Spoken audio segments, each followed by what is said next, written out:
US जाकर बदला gender, parents ने वापस लाने के लिए रची इतनी बड़ी साजिश कि सुनकर उड़ जाएंगे आपके होश। नमस्कार, स्वागत है आपका हमारे चैनल डेली सऊदी न्यूज पर। खबर शुरू करने से पहले जरूरी जानकारी आपको दे दें कि अगर आप सऊदी में फंस गए हैं, वहां पर नियोक्ता आपको छोड़ नहीं रहा है, आप अपने देश वापस लौटना चाहते हैं, तो ऐसे में आपको पता नहीं है कि आप क्या करें, तो बता दें कि आप घबराएं नहीं। नीचे दिए हुए कॉन्टैक्ट नंबर पे आप कॉन्टैक्ट कर सकते हैं। वहां से आपको जो जरूरी हेल्प है वो मिल जाएगी। कानूनी प्रक्रियाओं के तहत सारी कार्रवाई करके आपको महज 3 से 4 दिन के अंदर खरूज लगाकर वापस अपने देश सही सलामत पहुंचा दिया जाएगा। तो दिए गए नंबर पर आप संपर्क कर सकते हैं। चलिए आज हम इस वीडियो में आपको एक व्यक्ति की कहानी सुनाते हैं और बताते हैं कि कितना मुश्किल होता है सऊदी अरब से निकलना। जब एक फेमस सऊदी ट्रांस महिला ने एक्स पर अपना सुसाइड नोट पोस्ट किया तो उसके दोस्त और जानकार हैरान रह गए। लाखों लोगों के जरिए देखे गए इस नोट में कहा गया था कि अमेरिका में एक वकील ने उसे एक ऐसे परिवार और देश में वापस जाने के लिए राजी किया था जो उसकी पहचान को स्वीकार नहीं करेगा। वह अमेरिका में शरण लेने की कोशिश कर रही थी। बीबीसी की एक रिपोर्ट के मुताबिक इस शख्स का नाम था बदर अल उमैर। वह वाशिंगटन डीसी में सऊदी अरब के दूतावास में काम कर चुका है। वह कई दूसरे सऊदी छात्रों के अमेरिका से विवादास्पद वापसी से जुड़ा हुआ है। एडन नाइट मिडिल ईस्ट राज्य के सबसे सम्मानित परिवारों में से एक थी। 2019 में जॉर्ज मेसन यूनिवर्सिटी में अध्ययन करने के लिए सऊदी सरकार की स्कॉलरशिप पर वर्जीनिया जाने के बाद एडन ने 2022 की शुरुआत में बड़ा फैसला किया था। उन्होंने अपना जेंडर मेल से एक फीमेल के तौर पर पेश करने का कदम उठाया था, जिसमें महिलाओं के कपड़े पहनना और महिला सेक्स हार्मोन लेना शामिल था।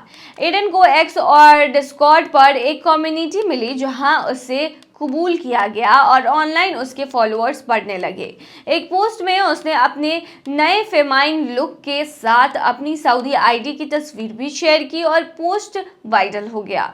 सऊदी अरब में ट्रांसजेंडर होना समाज या सरकार के जरिए बर्दाश्त नहीं किया जाता है, इसीलिए एडन के लिए सऊदी अरब लौटना मुश्किल हो सकता था। इसके बारे में पता चला कि वायरल ट्वीट के समय ही उसका स्टूडेंट वीजा खत्म हो गया था, इसीलिए उनके स्थायी तौर से रहने के लिए अमेरिका में शरण लेने का उन्होंने फैसला किया था।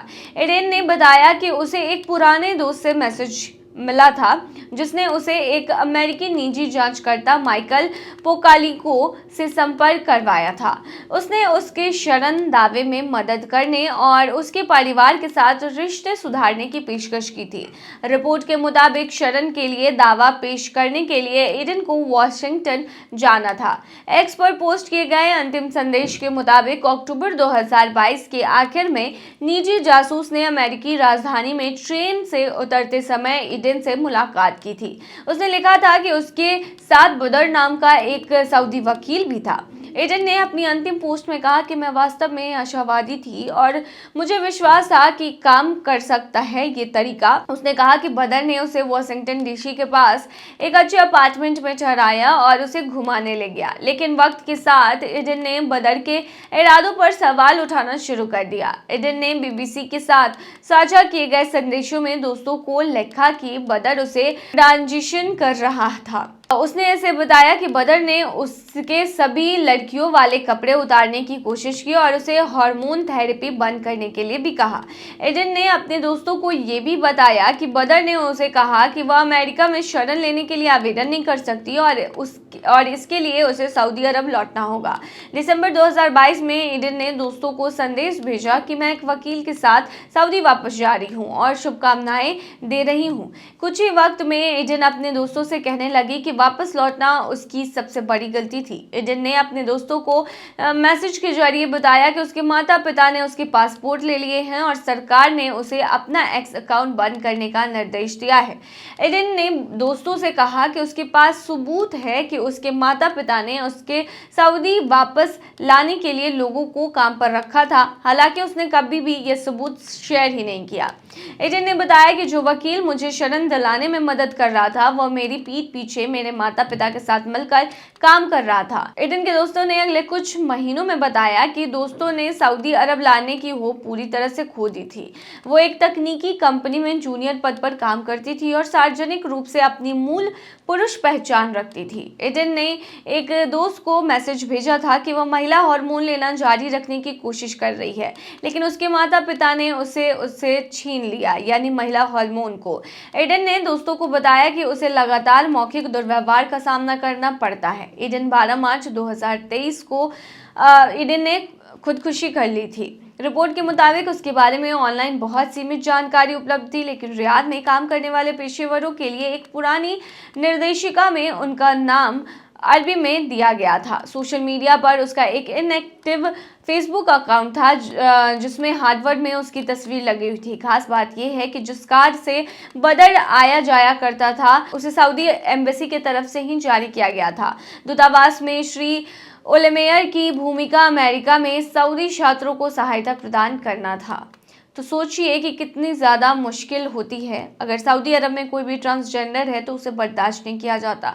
इवन सऊदी अरब से जब महिलाएं भागकर दूसरे देश चली जाती हैं तो उन्हें वहां से पकड़कर वापस लाया जाता है और तब सजा दी जाती है।